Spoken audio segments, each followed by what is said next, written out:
Hell Comes to Frogtown. Got a name?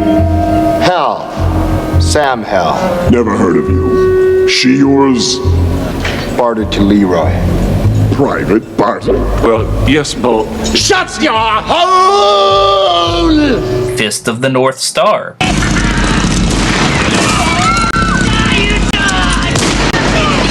Sting, Moment of Truth. My curiosity's piqued.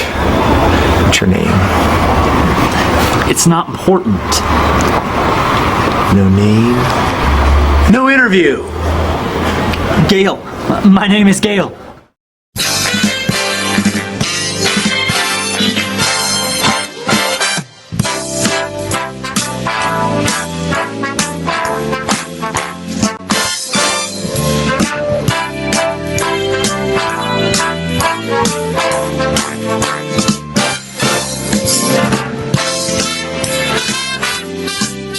"1988 was a hell of a year for the acting career of Roddy Piper. He starred in John Carpenter's They Live, but also this much beloved cult classic. Hell Comes to Frogtown is an amazing B-movie created by Donald G. Jackson using the technique of Zen filmmaking. A little about Zen filmmaking. It's a unique way of making whatever movie you want, regardless of whatever limitations you might have. More can be read on the subject at zenfilmmaking.com. But let's get to Frogtown. Roddy Piper plays Sam Hell, one of the few remaining fertile men in a post-apocalyptic world. Due to the fact that Piper is potent, he becomes property of the government and now must be used to impregnate fertile women. Let's just take this in for one moment. Roddy Piper must sleep with as many women as he can to repopulate the human race, and he fights giant frog people. Yes, this is truly as magnificent as it sounds. The main plot of the film follows Hell, Spangle, and Sentinella going into Frogtown to save some fertile women from the frog people. As much as I love this movie, I can't gloss over one of its more uncomfortable moments.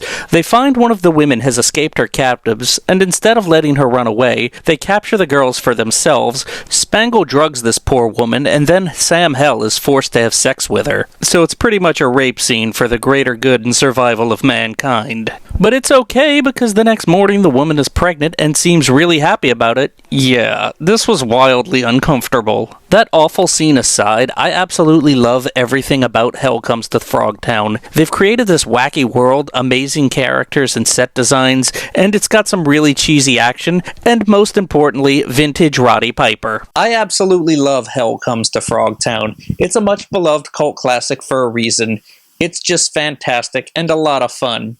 But sadly, not all post-apocalyptic movies featuring pro wrestlers are created equal. Fist of the North Star is a 1995 American straight-to-video live-action adaptation of a beloved Japanese manga and anime series. When I had first saw the cast for this, I was super excited. Clint Howard, Costas Mandylor, Malcolm McDowell, wait, Ludwig Borga? Big Van Vader? This is truly the sort of movie this show was made for. Despite the incredible cast, it's just a rather boring revenge film. In a post-apocalyptic world, Ken is the lone master of the North Star technique. He wants revenge on his rival schoolmate and former friend, Lord Shin, for killing his master and kidnapping his fiancée. This is one of those movies where everything looks rather spectacular, but it just falls flat. The set designs and everything are incredible to look at, but there's not much substance going on. And I'm not familiar with the source material at all, so I can't tell you how much it strays from it. Admittedly, one thing I did like was the use of practical effects. Ken's fighting style is based on pressure points that eventually make his opponents spontaneously combust. This effect looks actually really amazing. The problem is it's used once, and from my understanding, the fighting style and this technique are an important part of the story.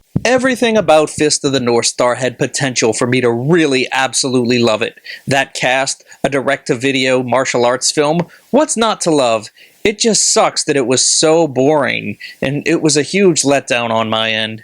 Speaking of letdowns, let's take a look at one man's wrestling career into his ultimate journey where he finds this one shining moment.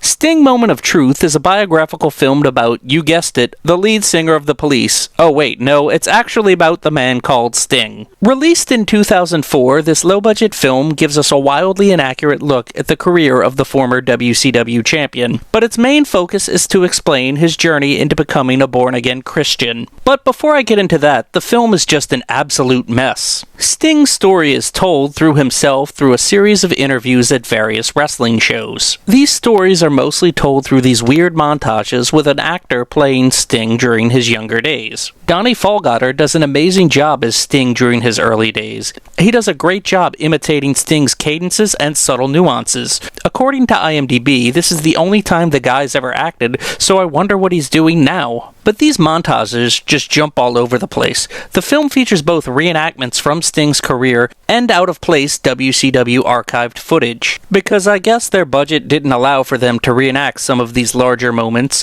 and I guess it was easier to use or steal WCW footage without permission from the WWE. And the confusing thing about the use of this footage is that some of his bigger career moments are just glossed over or ignored completely, while others are just sequentially in the wrong order. If you knew nothing about Sting's career, according to this film, Sting won the WCW Championship from Ric Flair and then almost immediately became the Crow character. And remember that time he faced Abyss for the WCW Championship? No? I haven't seen this many inaccuracies since the Jesse Ventura story on NBC, but that's not only where this thing fails, it's just not a very compelling or entertaining movie. Now I must get into the religious aspects of this movie. A person's spiritual journey is a unique experience to that individual, and while it can mean the world to that person, that doesn't make it always the most interesting subject for a movie. At few times, people pop up and try to convince Sting to accept God and go to church. Of course, Sting has these vices like any wrestler during his heyday, but the film never shows us his struggles. Instead, we're told, and we never see him actually struggling with anything. It's hard to believe he found God when you actually don't see him struggle with anything other than a fight or two with his wife. But then again, when you see the nightmare he later has that seems to be inspired by Pee-wee's Big Adventure,